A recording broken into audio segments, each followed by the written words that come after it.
اهلا بيكم، ازيكم؟ عاملين ايه؟ انا امل من وجبات خفيفه. النهارده هنعمل مع بعض عاشوره. كل سنه وانتم طيبين. بس ايه، مش عاشوره سهله، دي سهله وسهله وسهله، احلى من اي عاشوره ممكن تعمليها، بمقادير بسيطه وسهله وعندك في البيت. بس هتضطري تشتري القمح، هو ربع كيلو قمح، يعني بحاجه بسيطه، بس هتطلع معاكم كريميه وجميله جدا.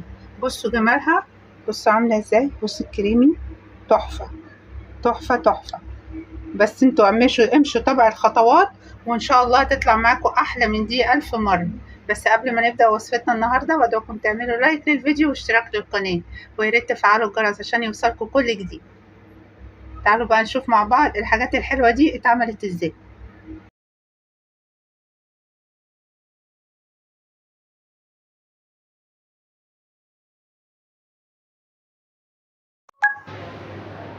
نقول بسم الله كده وعلى بركة الله. مقادير العاشورة بتاعتنا النهاردة: ده ربع كيلو قمح أنا نقعاه من قبلها بيوم، بصوا مغسول ونضيف ازاي. ده غسلاه 5 6 مرات أقل حاجة، عشان لو أي فيه شوائب، أي عقارة، أي حاجة تنزل في المية. هصفيه بقى ونحطه في الحلة ونحطه على النار، ياخد غلوتين إن شاء الله، ولا هوركو أما أحطه في الحلة. بصوا أنا حطيت مية من الحنفية، مش مية مغلية ولا أي حاجة. هيبتدي بقى هنا يغلي ويستوي، لان انا نقعاه من قبلها 24 ساعه، يعني مش هياخد معاكوا سوا خالص. حتى الحبايه لو شفتوها، بصوا طريه ازاي، بصوا عامله ازاي، يعني هي خلاص فنشت. فانا عايزه اقول لكم ان انا ما دام نقعاه من قبلها بيوم، يبقى الحبايه مش هتاخد مني وقت في التسويه خالص. اسيبه بقى يستوي ونرجع مع بعض نشوف العاشوره الحلوه بتاعتنا هتتعمل ازاي. كده بصوا القمح بتاعي ما شاء الله استوى ازاي وفنش ازاي. القمحية فنشت وما خدتش يمكن ربع ساعة بس. هعمل ايه دلوقتي؟ الخطوة التانية، انزل بكوباية سكر. السكر ده حسب الرغبة، يعني حسب ما انتوا بتحبوا التحلية بتاعته عاملة ازاي. اهو كده وادوبه. بصوا ما شاء الله ربع كيلو زاد جدا. هنزل بقى بكيلو لبن اهو، واقلب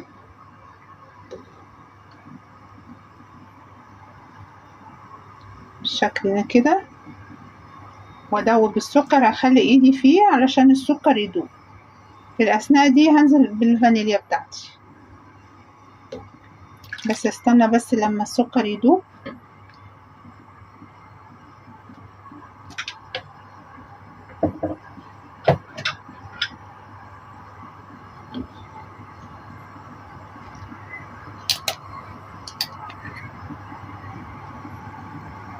نص معلقة فانيليا اهي، وقلب. سهلة جدا. أنا آسفة، كل سنة وانتم طيبين، عاشورة على الأبواب بقى. فأنا قلت أسبق وأنزل لكم أحلى عاشورة في الدنيا وأسهل عاشورة، زي ما اتعودتوا معايا إن أنا بعمل لكم الحاجات السهلة البسيطة. أنا كده مستنية العاشورة بتاعتي تغلي أهو.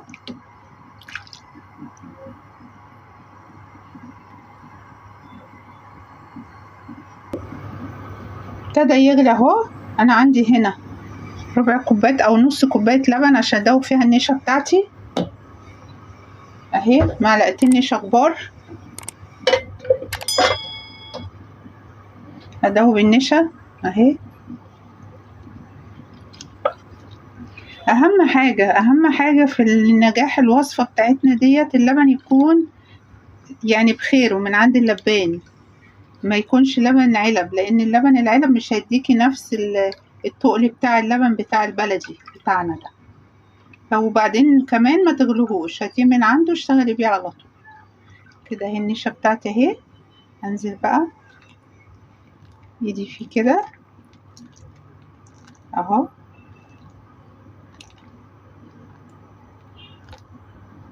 بصوا ابتدت تتقل ازاي، بصوا طلعت على الوش ازاي. انا ما بتقلش قوي علشان حبات القمح بتاعتي بتنزل نشا، فانا مش عايزه اتقل قوي نشا، يا دوبك على قد الحبات، لان احس بتقل في المعلقه وانا بلفها بالشكل ده كده. استنى لما النشا تغلي مع العاشوره بتاعتنا، علشان خاطر ايه، الطعم بتاع النشا يروح. بالشكل ده كده بالراحة. شايفين جمال القمح مستوي ومفنوش وجميل جدا. انا مستنيه يتقل بقى عشان نغرفه مع بعض. بصوا الكريمية وجميلة ازاي كده. غليت خلاص، ابتدي بقى اغرف في الكاسات بتاعتنا او الاطباق براحتكم. بصوا انا مش عايزاها تبقى تقيلة عن كده، لان لو تقلت عن كده هتبقى مش ظريفة، مش طعمها مش حلو. اهو اقلب واخد عشان اخد من القمح اللي تحت اهو بالشكل ده كده. اقلب ما اخدش من فوق الوش علشان ما الاقيش السوائل فوق والقمح تحت، يبقى انا كده ما عملتش حاجه. بالشكل ده كده. شايفين تقلها وسمكها وجمالها. كل سنه وانتم طيبين يا رب، ويعود عليكم الايام كلكم بخير.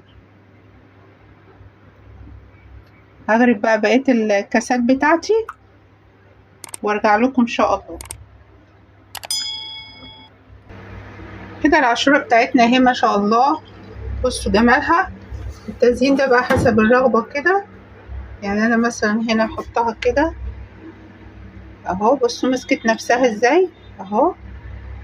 مش هحط انا في النص، براحتكم انتوا عايزين تحطوا في النص تنطروها كده بحسب رغبتكم انتوا، بس انا ايه عايزه ابين لكم الكريمي بتاع العاشوره. بصي جمالها اهو.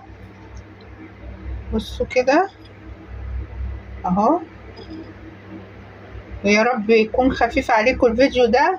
هو فيديو جميل كده وخفيف، وكل سنه وانتم طيبين. ومقاديره سهله وبسيطه وعندكم في البيت. مش هتغلبوا ان انتوا تجيبوا طبعا مقاديرها من بره، بس هو القمح اللي انتوا هتضطروا تشتروه.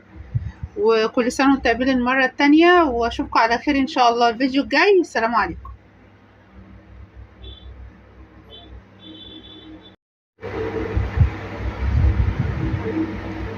اهلا بيكم، ازيكم عاملين ايه؟ انا امل من وجبات خفيفه. النهارده هنعمل مع بعض عاشوره. كل سنه وانتم طيبين.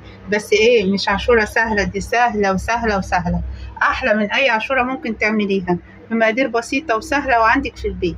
بس هتضطري تشتري القمح، هو ربع كيلو قمح يعني بحاجه بسيطه، بس هتطلع معاكم كريميه وجميله جدا. بصوا جمالها، بصوا عامله ازاي. بصوا الكريمي تحفه تحفه تحفه. بس انتوا امشوا تبع الخطوات وان شاء الله هتطلع معاكم احلى من دي 1000 مرة. بس قبل ما نبدأ وصفتنا النهاردة بدعوكم تعملوا لايك للفيديو واشتراك للقناة، وياريت تفعلوا الجرس عشان يوصلكم كل جديد. تعالوا بقى نشوف مع بعض الحاجات الحلوة دي اتعملت ازاي.